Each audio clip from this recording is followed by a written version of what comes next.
Coucou les amis, je vous retrouve avec l'interprétation du thème astral de Che Guevara et ça m'a fait vraiment rire quand je l'ai ouvert, c'est la première fois que je l'ouvre parce qu'en fait il est ascendant bélier, en tout cas il était ascendant bélier, taureau ascendant bélier et ce qui m'a fait rire c'est qu'on a l'ascendant en bélier à 6 degrés donc du bélier et Uranus est à 6 degrés aussi du bélier. Alors quand je vous dis que l'ascendant c'est la priorité dans un thème de naissance, là vous avez vraiment la preuve.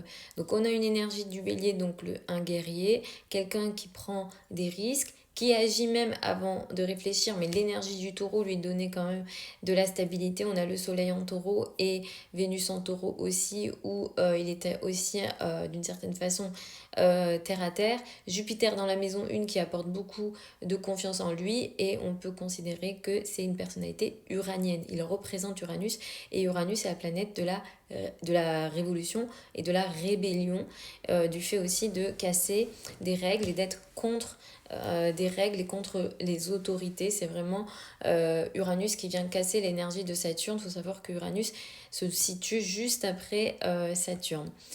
Mars est intéressant aussi, hein. Mars étant 12 dans l'énergie du poisson, on a un Mars ici qui est plutôt pas très bien positionné en signe, ni même en maison.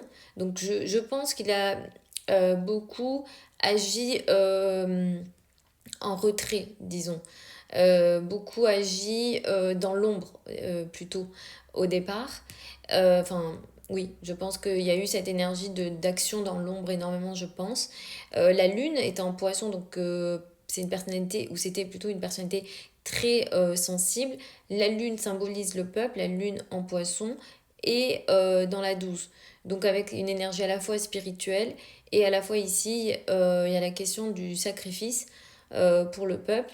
Il y a le carré à Saturne aussi, hein, qui est très important.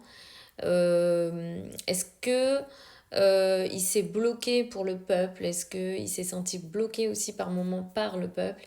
Donc il y a vraiment cette énergie-là qui ressort. Il y a une énergie effectivement ici qu'on peut considérer karmique. Euh, Par rapport à sa vie amoureuse, ça je ne sais pas. Je ne saurais pas donner d'infos, faire de lien avec le thème. On a une Vénus qui est plutôt bien positionnée en taureau.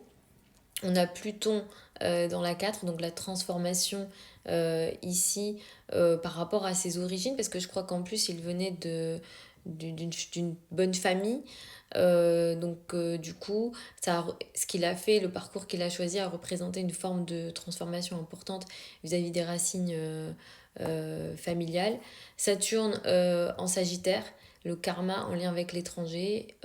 Et donc pour lui, c'était les puissances étrangères ou les étrangers par rapport à Cuba et à sa culture, sa nation. Voilà les amis. J'espère que ça vous a plu et aussi, c'était important pour moi de vous le montrer parce que là, vous voyez vraiment l'importance de l'ascendant. Dans l'astrologie, beaucoup sur Internet, dans de l'astrologie qu'on peut qualifier un peu de commercial parfois, ou simpliste. On met l'accent sur le soleil. Bien sûr, le soleil c'est important. Quand je dis le soleil, c'est le signe astrologique.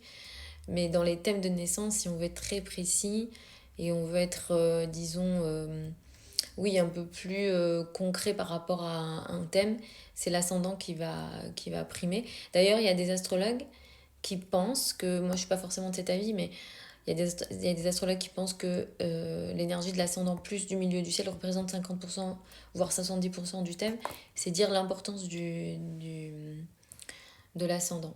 Voilà les amis, si vous avez des questions, n'hésitez pas. Si vous avez des informations supplémentaires par rapport à lui, sa vie, et si ça peut venir compléter ce que je viens de dire, n'hésitez pas. Si vous avez d'autres personnalités que vous souhaitez que j'analyse, donnez-les-moi, je les note et j'essaie de les faire. Pour celles et ceux qui veulent une consultation privée avec moi, vous avez les informations sur le site internet. Pour celles et ceux qui veulent apprendre l'astrologie avec moi, la prochaine session de formation démarre en janvier 2025. Vous avez aussi les infos sur le site internet.